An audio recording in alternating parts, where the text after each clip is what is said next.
Ya lo habíamos anunciado, nos acompaña el subsecretario del Interior. Muchísimo que conversar. Gracias por acompañarnos, subsecretario. Hola, Mónica, un gusto. Muchas gracias por la invitación. Un año del plan Calle Sin Violencia. Si usted tuviera que decir cuál es el principal logro y cuál es el principal debe aún de este plan. Si tú me preguntaras cuál es el principal logro, cuando nosotros asumimos, Chile era un país donde los homicidios iban persistentemente al alza. Si yo miro hoy día esa realidad, yo diría que esa tendencia al alza hoy día se detuvo. Creo que ese es el principal logro del plan Calle Sin Violencia. Evidentemente, mucha de la gente que nos escucha va a considerar que ese es un logro insuficiente, porque los homicidios son delitos violentos, generan temor y seguimos teniendo una alta cantidad, pero el objetivo inicial que se puso el gobierno fue quebrar la tendencia al alza. Para eso se fortaleció la persecución penal. Hay que recordar que hoy día hay grupos ECO de la Fiscalía, más de cerca de 10.000 millones de pesos destinados a fortalecer al Ministerio Público. Hay grupos especiales de la Policía de Investigaciones. Hay casi acumulados 600.000 controles. Eso es presencia policial en las calles, en los barrios, en los puntos conflictivos. Ahora, y eso ha tenido un resultado que es quebrar la tendencia. Dice usted, paró la tendencia, el aumento, eso es lo que usted nos dice como si esto fuera un titular, se quebró la tendencia al alza, ok. Pero ¿medido entre qué tiempo? Porque hay toda una discusión, hay dos formas, entiendo, de medirlo. Uno, la información que entrega las dos policías y otra, la que viene del Registro Civil, del Ministerio Público, y se demora más. Y se supone que esta semana iba a estar un informe al respecto que permitía comparar todo el 2022 con todo el 2023. Sí, hablemos de dos cosas que ya conocemos, Mónica. Uno, conocemos el Observatorio de Homicidios que comparó el primer semestre del 2023 con el primer semestre del 2022, que son, ¿cierto?, estas cifras consolidadas entre las policías, el Ministerio Público, el Registro Civil, el Servicio Médico Legal. Allí, comparando los primeros semestres, ya se produjo ese quiebre.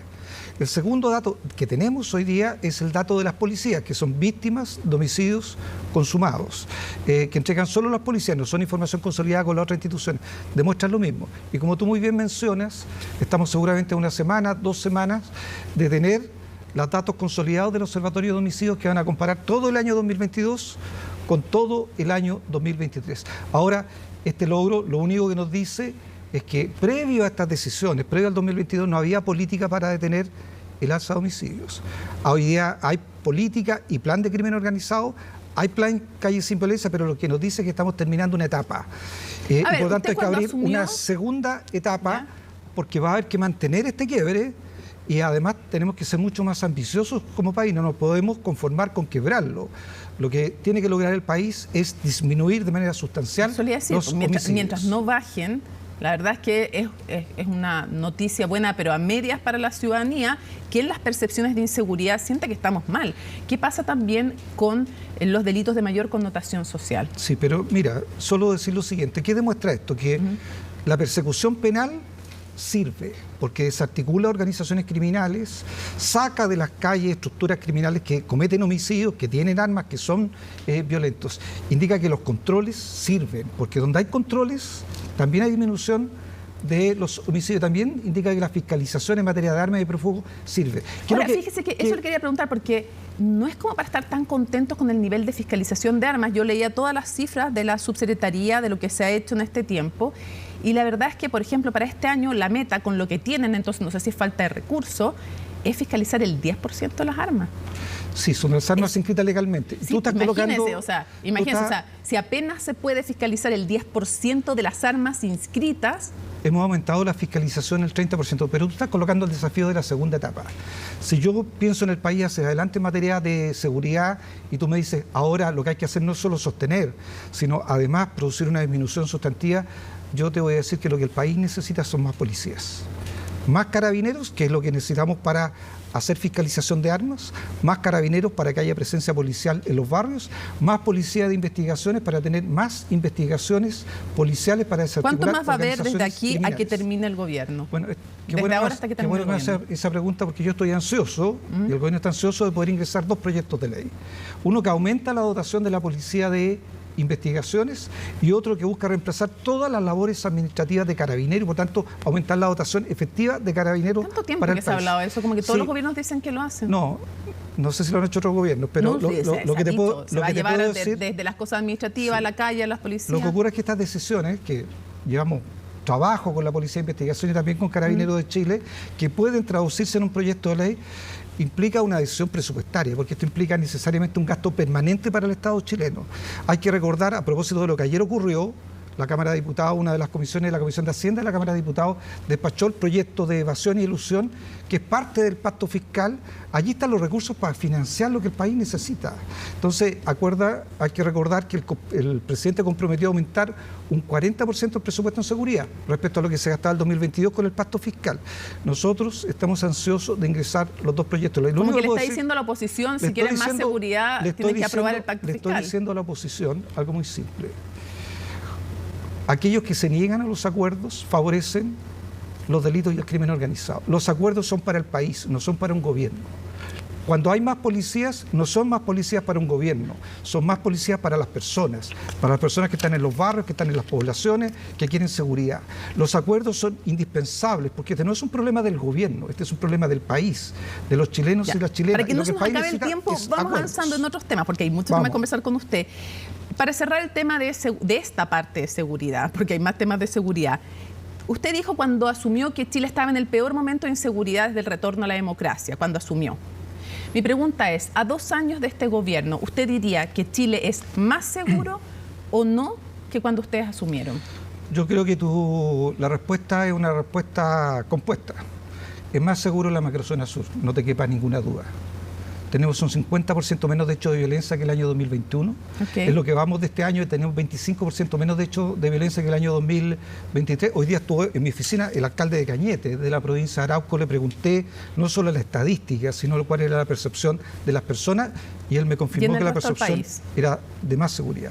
Te coloco otro dato. En el norte, Tarapacá, el año pasado a esta fecha llevábamos 18 homicidios. Este año llevamos 8. Coquimbo teníamos 20 el año pasado, hoy tenemos 9. O sea, si tú me preguntas si Chile es más seguro, en la macrozona sur te aseguro que es más seguro. En las regiones del norte hay claramente una disminución en materia de homicidio, y creo que hoy día, justamente por esos resultados... ¿Y en el resto del país es más seguro o menos seguro? Bueno, por esos resultados creo que el problema en materia de delitos violentos, que es lo que tú preguntas hoy día, está muy concentrado en la región metropolitana. Ahí estarían entonces hay un gran desafío.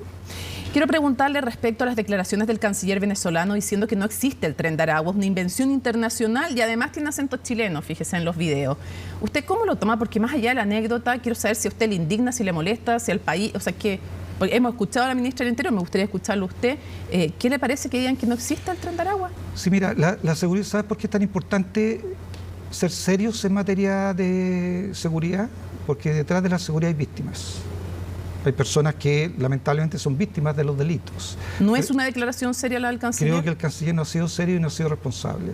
Y se desmienten sus dichos por propias autoridades venezolanas. Yo solo te pido buscar lo que en septiembre decía el ministro del Interior venezolano, que informaba al mundo de que habían tomado detenidos integrantes del Tren de Aragua en la cárcel de Tocorón.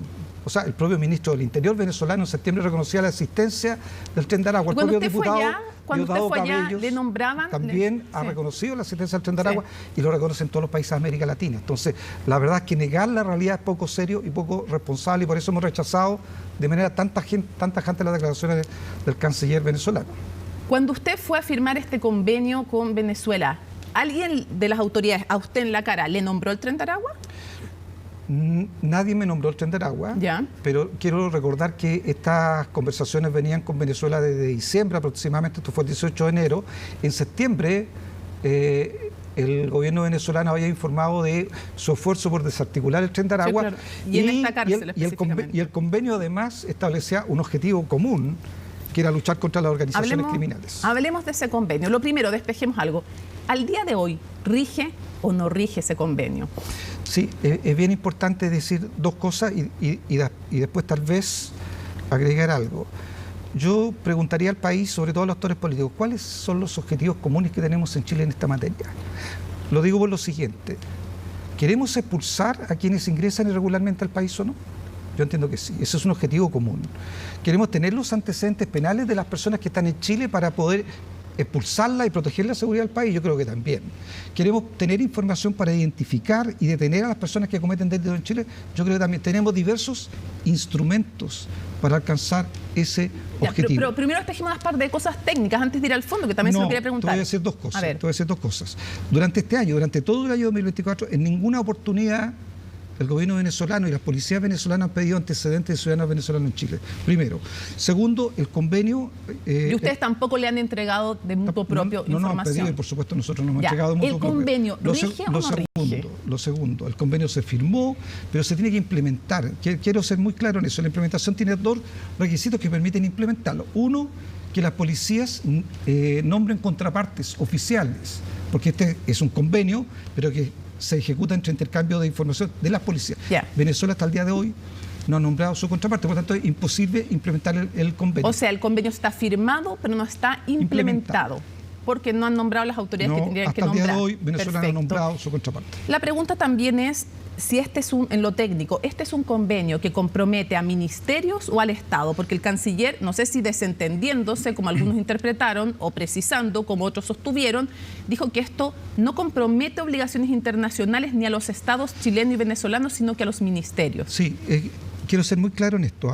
El Ministerio de Relaciones Exteriores no se desentiende del convenio. Yo hoy día estuve sentada con la subsecretaria de Relaciones Exteriores, porque el ministro de Relaciones Exteriores está fuera de Chile, está como canciller subrogante, estuvo en mi oficina. La respuesta que se le entregó al diputado y de la cual se hace alusión dice algo muy simple. Cuando nosotros establecemos este convenio, siempre se hace una consulta a la Cancillería. ¿Por qué? Porque efectivamente la Cancillería tiene que decir, este es un convenio interinstitucional, o eventualmente lo que contiene tiene que ser considerado un tratado y en ese caso tiene que ir a consulta al Parlamento. La Cancillería contestó formalmente el 15 de diciembre y dijo, este es un acuerdo interinstitucional, por lo tanto, como hay muchos acuerdos interinstitucionales en Chile, el Ministerio de Salud, el Ministerio de Educación, los gobiernos regionales. Entiendo bien, si entiendo de su respuesta entonces y de lo que le dijo la Cancillería, que al no ser un acuerdo entre estados... No tenía que pasar por el Congreso. No tenía que pasar por el Congreso, Sí. Que es la crítica que le hacía el diputado Cristian Lavé. Pero eso es una respuesta, nosotros seguimos el protocolo, nosotros hicimos la consulta formal a la Cancillería y tenemos la respuesta formal de la Cancillería. Fue... ingenuo, como dijo la ex canciller Ampuero, firmar un convenio con una dictadura. Sí, veo que el canciller hace algo que no es bueno para la política. No es bueno para la política porque no hay que bajar el nivel de la política respecto a los desafíos más importantes que tiene el país. Y la seguridad requiere altura política y requiere política de Estado, no politiquería pequeña de esa naturaleza. No se trata, yo fui, debo decirte, en esa reunión estuvo el subsecretario del Interior, que soy yo, estuvo el subdirector de la Policía de Investigaciones, estuvo el jefe nacional antinarcótico de la Policía de Investigaciones, estuvo el secretario general de la Cancillería, estuvo el embajador chileno, que además todas estas relaciones se llevan a través, por supuesto, de la Cancillería y del embajador de Chile en Venezuela. ¿Qué es lo que está diciendo qué es lo que quiere decir el canciller? ¿Que todos nosotros somos suficientemente ingenuos? No, nosotros tenemos un objetivo muy preciso, que es la seguridad del país. Y estamos buscando generar un clima, hay que recordar el contexto también al que se está buscando generar un clima que permita, primero, enfrentar los desafíos de seguridad que tiene el país, pero también un clima que nos permita lograr objetivos como las expulsiones. De ingenuidad, nada. Y además, yo pido respeto por las policías, porque este es un convenio que se firma, pero quienes lo ejecutan son las policías, y tenemos una policía muy profesional. Ahora, entonces, por favor, este tipo de debate es un debate que rebaja la política chilena. Ahora, ¿se puede confiar en las autoridades de una dictadura? A menos que usted no considere dictadura Venezuela. A ver, yo creo que... Le hago la pregunta previa. ¿Usted considera dictadura Venezuela? Yo creo que no hay un Estado de Derecho como nosotros validamos en Chile. Desde esa perspectiva, lo que te quiero decir ¿Por qué es tan difícil decir que es una dictadura? Bueno, a menos que usted no lo crea. No, sí. te vuelvo a decir, tú me preguntas, yo te contesto. No creo que haya un Estado de Derecho como concebimos en Chile, un Estado democrático. Te vuelvo a insistir, no creo que haya un Estado de Derecho como corresponde. Es curioso que en este gobierno cueste tanto decir que es una dictadura. Es que no se trata de que nos cueste, se trata de que las relaciones internacionales las lleva la Cancillería. Es que el canciller también cuando le preguntamos tampoco lo dice. Por eso te estoy diciendo. Está siguiendo los lineamientos de la Cancillería. Las relaciones internacionales las lleva en un país serio el presidente de la República a través de la Cancillería. Entonces se lo formulo en sus palabras la pregunta. ¿Se puede confiar en la información que entreguen autoridades de un Estado donde no rige un Estado de Derecho democrático? Bueno, lo que te puedo contestar respecto a eso es que me coloco en el caso de que hay un delito en Chile que comete un ciudadano venezolano. Y ese ciudadano venezolano sale de Chile y se va a Venezuela. ¿Ya? ¿La Fiscalía chilena va a tomar contacto con la Fiscalía venezolana para buscar extraditarlo? ¿Sería poco serio que la Fiscalía hiciera eso? ¿Sería ingenuo que la Fiscalía hiciera eso? Yo creo que no. Lo que la Fiscalía va a tener que hacer si es que ocurre un hecho de esa naturaleza. Entonces, lo que te ¿Y quiero para eso decir, se requería este convenio, dice usted? lo que te quiero decir es que justamente hay instrumentos que buscan lograr objetivos nacionales. ¿Ah? Y estos son diversos instrumentos. Tener un embajador es un instrumento y tener relaciones diplomáticas otra. Ser parte de Interpol es un instrumento, ser parte de Ameripol es un instrumento, tener un convenio es un instrumento. Los instrumentos se evalúan. Y habrá que evaluarlo de acuerdo a las condiciones que se van produciendo. Antes de ir a Pero las relaciones internacionales las lleva la Cancillería y quiero ser súper riguroso en eso. Ahora, este convenio, como usted me explicaba, depende del Ministerio del Interior, de acá y de allá, o no sé cómo se llama allá, pero debe ser más o menos lo mismo, me imagino. Parece. Sí, más o menos. O Ministerio Popular, creo que se llama, no me acuerdo. Todo bien. tiene ese apellido. Ese apellido. Sí. Ok. Entonces se lo pregunto a usted, pero no se lo podría preguntar a Cancillería. A raíz de lo que ha dicho el canciller, de hecho, están evaluando, lo ha contado la vocera, evaluando llamar a consulta al embajador, pero yo pregunto si están evaluando a raíz de aquello cortar este convenio y no implementarlo. A ver, si el convenio se transforma en un papel inútil que no permite lograr los objetivos del país, evidentemente el propio convenio contiene cláusulas y artículos que permiten dejarlo sin efecto. Y por supuesto Chile tiene que evaluar todos los instrumentos que tiene de relación con Venezuela, pero eso se hace en conjunto. Y eso lo conversaremos con la ministra, lo conversaremos con la Cancillería y terminaremos respecto si llegamos a la convicción de que este convenio no es útil para los intereses nacionales. ¿Están evaluando ahora a raíz de las palabras del canciller? Yo evalúo las cosas todos los días. Eso es como no decir nada, pero bueno, ya, ¿qué le vamos a hacer? Si chuteó al córner. Quiero preguntarle sobre otro tema, porque usted además fue diputado, no todos tienen que saberlo, pero usted fue diputado. También fui médico, o todavía lo soy. Todavía lo es, me imagino. Sí, todavía lo soy. Me imagino que todavía es. Claro, y yo quiero preguntarle por algo que han hecho, no son ahora colegas suyos, pero usted fue diputado. Usted sabe que hay 5 diputados y de hecho van y quieren en una acción ante la Corte Suprema, existe la posibilidad ante la Corte Suprema de intentar remover a fiscales de sus cargos. Y uno revisa lo que ellos argumentan y básicamente quieren remover al fiscal Armendáriz, que es el que ahora lleva la causa del general Yáñez, y dicen que ha dejado de investigar delitos del estallido, que debería haber investigado, que hay animadversión con carabineros, que no ha sacado de la causa a la fiscal Chong, que la debería haber sacado. En fin, yo quiero saber cómo evalúa usted esto. Yo creo que son todas las acusaciones que hacen los diputados o diputadas que firmaron este documento de acusaciones graves. Yo por lo menos no las comparto. Y creo que es grave politizar la acción de la justicia. Te quiero decir que la desarticulación de organizaciones violentas en la macrozona sur se hace en conjunto porque los fiscales llevan adelante una investigación. Te quiero decir que los gallegos están detenidos en el norte, un peligro para la seguridad del país por el trabajo de los fiscales. Te quiero decir que el operativo que hace pocos días atrás se llevó adelante para desarticular una organización dominicana criminal, lavado de activos, armas, tráfico de drogas, la lleva adelante un fiscal. La labor de los fiscales es determinante para la seguridad del país. Politizar la labor de los fiscales porque cuando hacen una investigación afecta a alguien al quien yo le tengo simpatía o no le tengo simpatía y por tanto atacar a un fiscal respecto a quien está persiguiendo, creo que a mí me parece un error político enorme que debilita las instituciones. Y hoy día... ¿Y debilita la democracia en algún sentido? Y debilita la democracia también, porque debo decirte, bueno, las instituciones son esenciales para la democracia, pero decirte que hoy día más que nunca el país necesita instituciones fuertes. Y creo que hoy día más que nunca, si es que queremos tomarnos en serio los desafíos en materia económica, en materia de seguridad social o en materia de seguridad pública, lo que más requiere es que la política esté a la altura de esos desafíos del país. ¿No le llama la atención que uno de los diputados sea un independiente, pero en la bancada PPD? Lo único que te puedo decir es que a mí, por lo menos, no estoy de acuerdo con una acción de esta naturaleza. Usted decía, politiza las instituciones. Politiza las instituciones. Y de alguna manera no pone en una situación incómoda, o podría poner en una situación incómoda frente a la opinión pública también, politizando de alguna manera la labor del general director de Carabineros. Sí, a mí no me parece que finalmente haya sectores políticos a favor, sectores políticos en contra y que hagan gestos públicos, porque efectivamente yo creo que eso coloca en cuestión la algo que es muy importante en materia de instituciones, que por eso la Constitución lo establece así. Son instituciones no deliberantes, son instituciones que no tienen opinión política, son instituciones que están al servicio de todo el país. Y creo que es bien importante mantener esa línea de trabajo, y desde esa perspectiva tampoco comparto el que finalmente terminemos identificando instituciones con ciertos sectores políticos. ¿Usted le atribuiría algún sesgo político a un fiscal como Armendáriz, que en el pasado llevó la causa de Lavandero, era un senador súper connotado de la ADC en su momento, después se salió de la ADC, después Orpi, Yáñez, Jadwe, son algunas de las causas que recuerdo?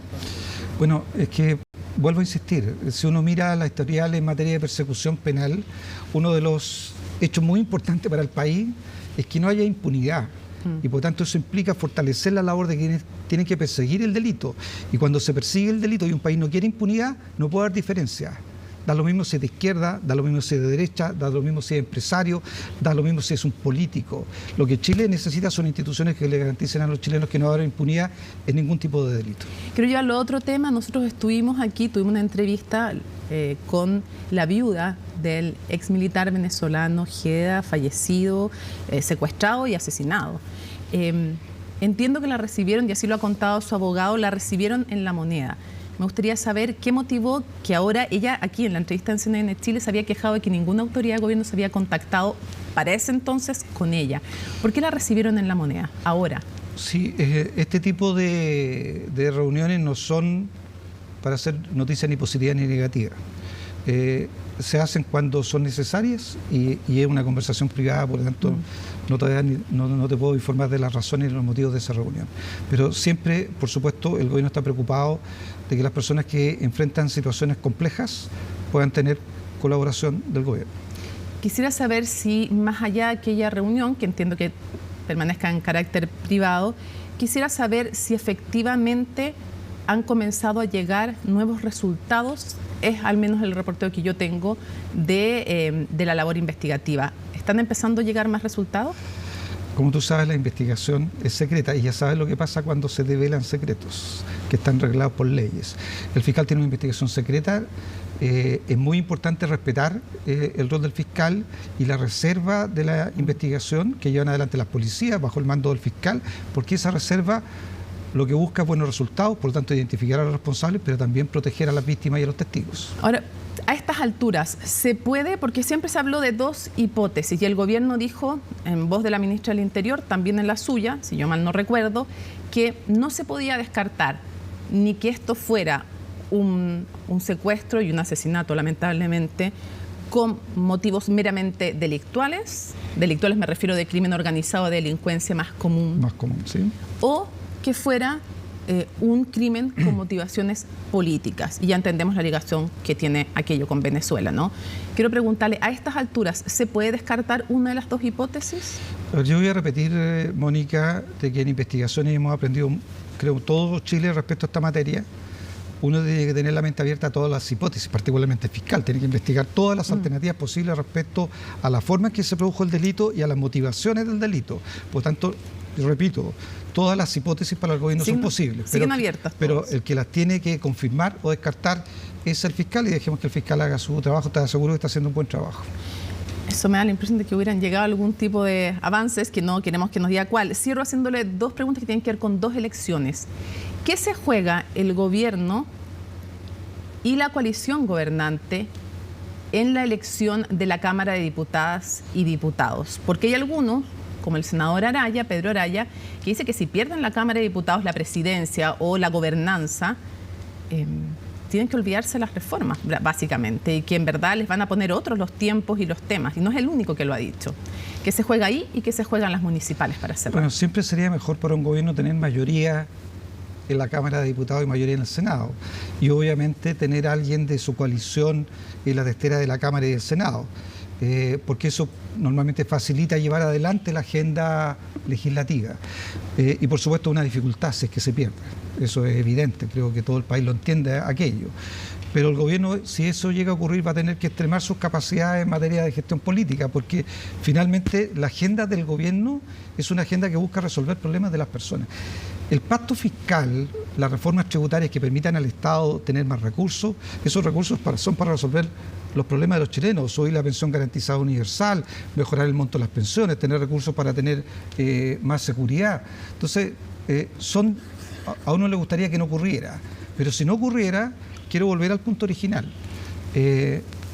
La pregunta es, problemas que parece que todos coincidimos que el país tiene, porque parece que todos coincidimos en que las pensiones hay que subirlas. Y parece que todos coincidimos en que hay que tener más policías. Sí, pero para eso está la política, porque evidentemente la política tiene alternativas distintas. Y si ninguno puede imponer su alternativa, habrá que llegar a un acuerdo. Si no hay acuerdo, el que se perjudica es el país. No se perjudica a un gobierno, porque el gobierno finalmente tiene un tiempo en que termina y ese problema va a terminar siendo heredado al gobierno siguiente. Que podría no ser de este signo político. Bueno, pero va a ser heredado al gobierno siguiente. Y en Chile ha habido alternancia en el poder, es cierto. Entonces, digo como para que sea una motivación para que lleguen a acuerdo. La pregunta es, ¿vamos a seguir con una política que parece que está más interesada en atacar y derrotar al adversario? ¿O vamos a seguir con una política que coloca su foco en resolver los problemas de los chilenos? Creo que ese desafío, ¿Y la municipal, creo que eso es muy importante. Está difícil la municipal porque en la anterior les fue como bastante bien, entonces no está fácil. Bueno, siempre es difícil mantener los buenos resultados y efectivamente la centroizquierda tuvo una muy buena resultado en la elección municipal anterior, a la derecha le fue muy mal y evidentemente es más fácil subir en esos escenarios y más fácil bajar.